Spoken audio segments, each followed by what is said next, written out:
The word patient in the original Greek language that this would have been written in, here it is on the screens. I'm not going to try to pronounce it. It's ironic you need patience to try to say it. Is that hard? It's the definition I want to look at. Here's what patient actually means in the Greek language. To defer anger, refusing to retaliate with anger from our human reasoning. The literal sense of the term is extending a long time away. So if love's to be louder in my life, then love must be the leader of my life. How do I lead with love? Well, based on that definition, I think the first thing is this. I have to choose to endure. I've got to choose to endure. We're going to dive deep into some word meanings today. And I needed lots of help with this in my message. So a couple of commentaries, the Barnes and Gill commentary, said this about the word love, or patience, I mean. The word used for patience here denotes a slowness to anger or passion, long-suffering, patient endurance, and forbearance. It is opposed to haste, to passionate expressions and thoughts, and to irritability. It denotes the state of mind which can bear long when oppressed, provoked, accused falsely, or when one seeks to injure us. It is not quick to resentment, nor hasty to revenge when affronted, but is ready to forgive. Help us, Lord Jesus. Like you just apply that in your home, and you have enough to work on for the rest of your life. Let alone displaying that to the world, right? So we got to choose to endure. Well, what do we endure? Well, letter A is this. We've got to endure what's done against me. I have to endure, be patient with what's done against me, which, by the way, is what Jesus did to model for us. Peter, one of the 12 disciples, in his letter, 1 Peter, chapter 2, in the New Testament, 21 through 23, says this about Jesus and about us. For God called you to do good, even if it means suffering, just as Christ suffered for you. He is your example, and you, what's the word? Must, not should, you must follow in his steps. He never sinned, nor ever deceived anyone. I don't even have time to deal with that one. He did not retaliate. Here's what I want us to see. He did not retaliate when he was insulted, nor threaten revenge when he suffered. He left his case in the hands of God, who always judges fairly. Love is patient.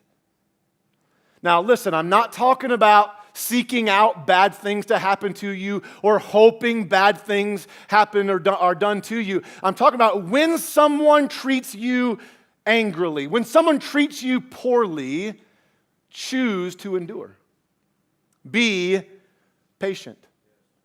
Like, don't go out and post about what was done to you on social media, even if you leave out their name.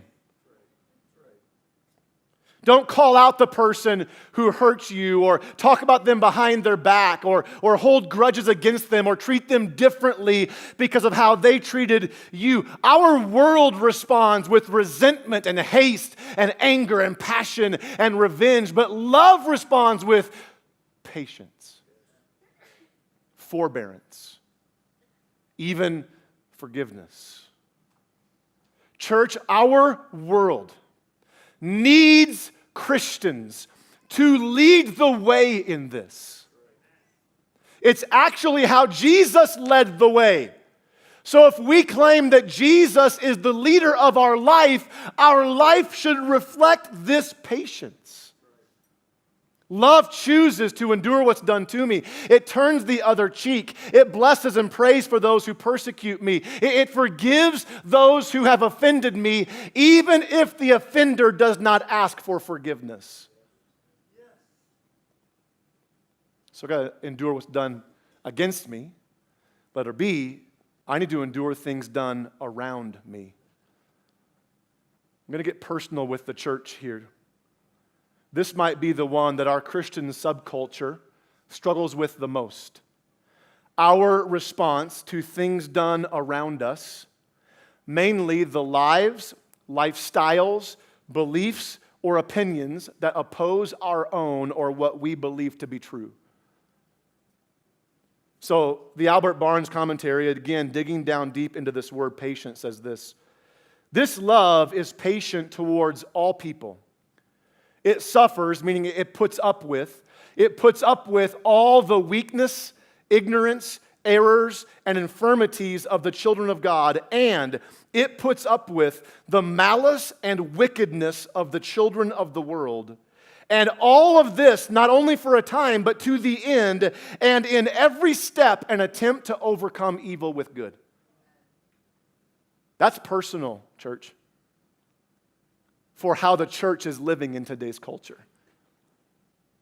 We must understand, as followers of Jesus, that those who don't follow Jesus, they don't need us to make them more like us.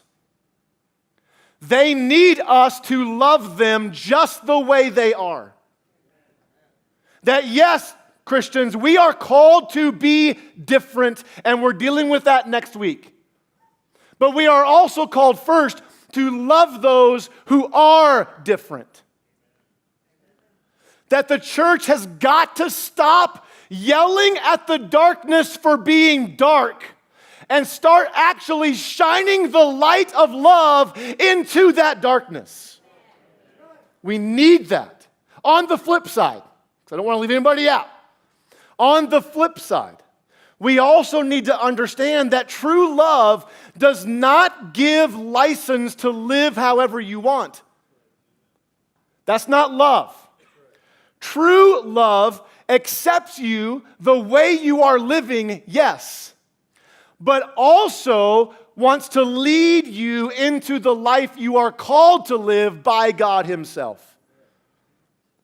My dad last week preached on grace, and he mentioned there's another part to grace. It is what? Truth. Yes, we should be gracious and loving, yet at the same time, the church has to figure out how we can, like Jesus, be full of grace and truth. There's a way to do it. It's being patient.